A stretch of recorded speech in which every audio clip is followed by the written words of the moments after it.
Hi, my name is Matthew McKinnon, and it's a pleasure to welcome Inonge Siluka, one of our church youth leaders, to share in this series of extraordinary stories from ordinary people. Here is a young lady who's engaged with the big questions of life, and she's going to share her experience with us now. Hi, my name is Inonge. I'm 26 years old. I was born and I grew up in a place called Zambia, and I moved here, Scotland, about 12 years ago, where I did half my high school and went to university to study chemical engineering and graduated with a law degree.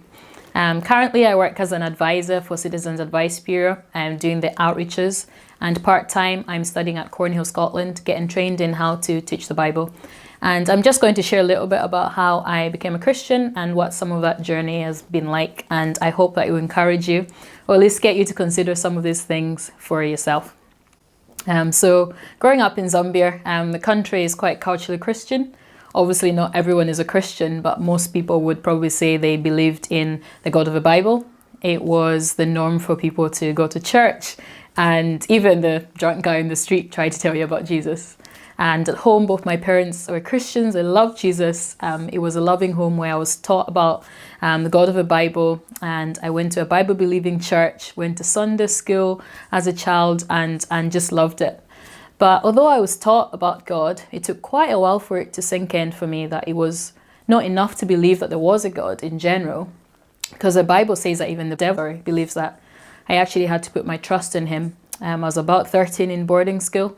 And it was while I was at a youth camp that I was really convicted about this after hearing the gospel explained by Conrad Mbewe. He explained how we were all sinners and how God made it possible to be forgiven through Jesus taking my sin and taking my place on the cross. And what really dawned on me was that I had to personally trust in Jesus for my forgiveness and actually see myself as a sinner in need of a savior. Even though I would probably have thought of myself as a good child, a good kid.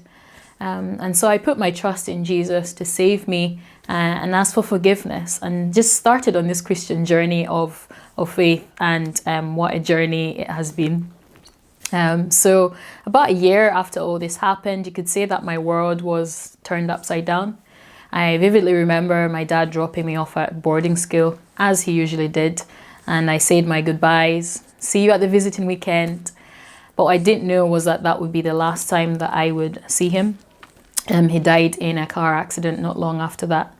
And really that was just the beginning of a chain of events involving a lot of death, a lot of pain, tragedy. And without going into a lot of detail, basically a lot of people, family members, died in a very short space of time. And all of this was happening while I tried to adjust to moving to Scotland. I was 14 at the time, and we'd moved just about a month after Dad died. So I was grieving while trying to adjust to everything I knew, being left behind, friends, family, and adjusting to a whole new culture. And this is a point where my faith got a little shaky. Moving from a culturally Christian country to a secular country was really, really hard and challenging. I remember at school, the first mention of me going to church, people were like, "What? You go to church?" And were asking me questions, so I had to wrestle intellectually with questions I'd never really thought of before, and to be honest, didn't have an answer for. And instead, I responded with keeping a low profile. I was just trying to fit in, so I was a bit of a closet Christian, really, and ashamed of the gospel. But underneath all of this, something else was going on, and it takes me quite a while to process things. And when I started to think about all the tragedy or the bad things that had happened, I started to have some doubts. Now, I never doubted that God was real. I had personally seen him work, not just in my life, but in the life of others. But I doubted if he was good. I had lots of why questions. Why did all the bad stuff happen that did? And I don't think I ever resolved these niggling questions. I kind of just swept them under the carpet and got on with life, and not realizing how much it affected me and how I was living. So I believed in this God of the Bible. I believed that Jesus saved me, but did it make much difference in my life? No, not really. I kind of just drifted and coasted along. My focus was get good grades, get to university, get a good career, be liked, and just try not to be weird. Not even sure I succeeded on the last point.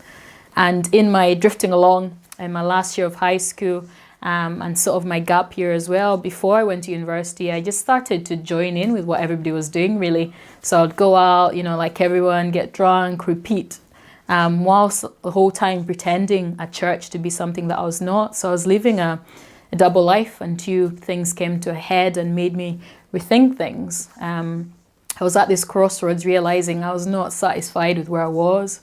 And God was really showing me how meaningless all this was when you thought about it, the end goal. He was saying to me, Inonge, I made you for more than this. And so I realized I had to turn back for the God who saved me. But that meant I had to deal with these niggling questions. So I started dealing with my intellectual questions. And the first thing I was dealing with was the Bible. How can I trust the Bible? So I started to investigate like the historical evidence for the Bible. And one of the books that I read was A Case for Christ, written by a journalist called Lee Strobel, and I would recommend it. He was an atheist whose wife became a Christian, so he set out to prove that what she believed was nonsense by investigating the historical evidence. And he came to the conclusion that the evidence was reliable, and that's what I came to conclude as well. The evidence for Jesus historically was legit, if you like. So intellectually, I gradually became confident that what I was reading was not just any story, but it was real. It had real life implications, and it was true. And I think for the first time, I actually started to study the Bible properly. Not that I didn't read it before, but studying it properly. Because before I maybe thought I knew what was in there, but I was amazed when I really started to study it, what I found. And I understood that it was not just a book of how to live your life, like a manual, but it told a story of a God who works in history to rescue his people. And it centers on the person of Jesus. And it really came alive in a meaningful way. And it was as I read that I came to fully understand something about what being a Christian means. It doesn't immune you from pain and suffering. Just because you're a Christian doesn't mean you won't suffer, because that's what comes with living in a broken world. But even through the darkest of times, the God of the Bible is not indifferent, and he really does care. And it was staring me in the face the whole time. I never quite made the connection that the cross of Jesus demonstrates in such an incredible way what God is like. Jesus, the one through whom the universe was made, humbled himself and came down to the world he had made to rescue and restore it. He suffered, so he fully understands what suffering is like.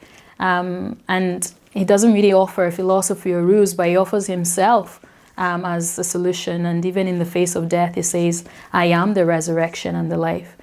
And this gave me great comfort, even in the face of death. And on top of that as well, the future promise that the Bible gives, that there'll be coming a time where justice will be brought, where Jesus will wipe away a tear from everyone's eyes. There'll be no more death, sorrow, crying, or pain. He will make all things new.